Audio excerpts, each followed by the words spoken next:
Hi, I'm Tara, and in this video, I want to look at one simple question that happens to matter a lot. Is reading actually a visual skill? Because for a long time, that's exactly what we thought. In 1896, a British physician wrote about a boy named Percy. Percy was 14, he was bright, curious, lively in conversation. He worked easily with his hands and solved problems that impressed the adults around him. But when it came to written language, something didn't work. Percy could not learn to read. Percy wasn't the only one. By the late 1800s, reading had become an expectation of childhood. And as more and more children were taught to read, a pattern appeared. Some children seemed capable in every way until words were put on a page. At the time, no one talked about brains, no one talked about language processing. Reading was assumed to be a purely visual skill, something the eyes simply learned to do. So when children struggled, the explanation stayed on the surface. Doctors even gave it a name, word blindness. But that raises a much bigger question.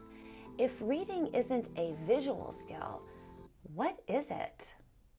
Welcome to 29 Slides, because every lesson has a story. The term word blindness stayed in use for years, not because it explained everything, but because it fit what people believed about reading. Letters were treated as visual symbols. Reading was thought to be a purely visual activity. So when children struggled, the response seemed obvious. More practice, clearer print, better lighting. But that explanation didn't hold. Many of these children could see just fine. Whatever was going wrong, it wasn't eyesight. Reading is not something humans evolved to do. Writing is a cultural invention. In alphabetic languages like English, the brain must take marks on a page and connect them to spoken language. Letters do not carry meaning on their own. They represent sounds. Reading requires those sounds to be identified, sequenced, and blended together. For many children, this process develops smoothly. Some pick up sound letter patterns along the way without explicit instruction. For others, it does not. The difficulty isn't seeing letters clearly. It's connecting print to language. Over time, researchers noticed something important. For many struggling readers, the difficulty appeared before reading instruction even began. Some children struggle to hear and work with the sounds inside spoken words. Breaking words into parts was difficult. Blending those parts back together took more effort. Some patterns were easier to miss and harder to keep track of. When reading instructions started, the difficulties followed.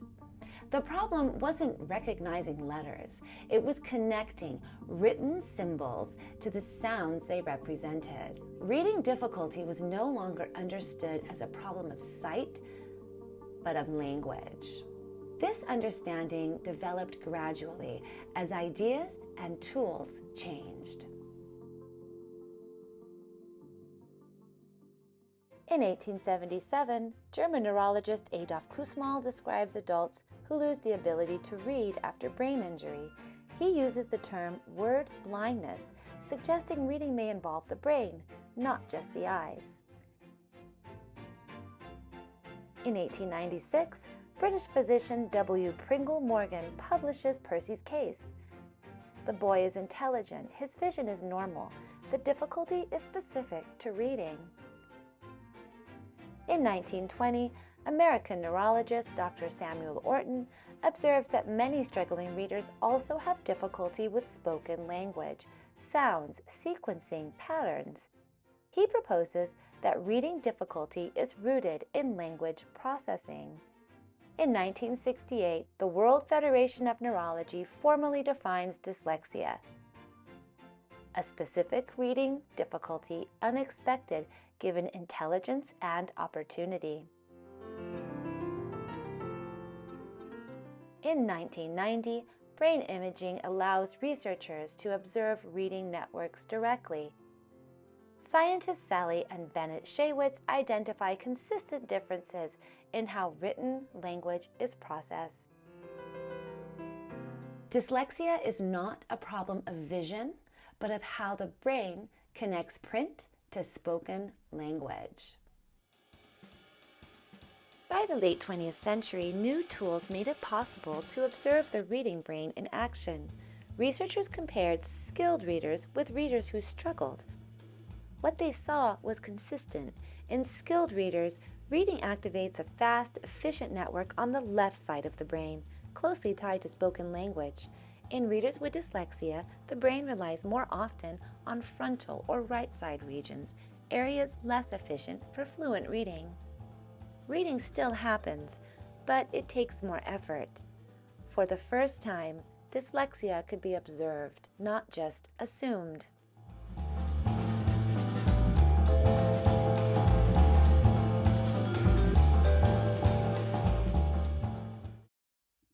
It took more than a century to understand it, but children like Percy were not failing. Brain science shows they encounter a mismatch between how reading is taught and how their brain processes written language. Research clarified something else too. Some children appear to learn to read with very little instruction. That learning isn't magic. They are picking up the sound structure of language implicitly. For readers with dyslexia, that implicit learning doesn't happen easily. The sounds inside words are harder to access. But when those relationships are made clear, when language is taught explicitly, reading becomes possible. Dyslexia didn't reveal a different kind of reading. It revealed how reading works for everyone. Reading depends on spoken language, on transforming symbols into sounds in the brain. And with that understanding, a century of misunderstanding finally began to clear, not by changing the child, but by understanding reading itself. Thank you for joining me today. If you enjoyed this video, please like, subscribe, and share. And I will see you next time for more stories from the archive.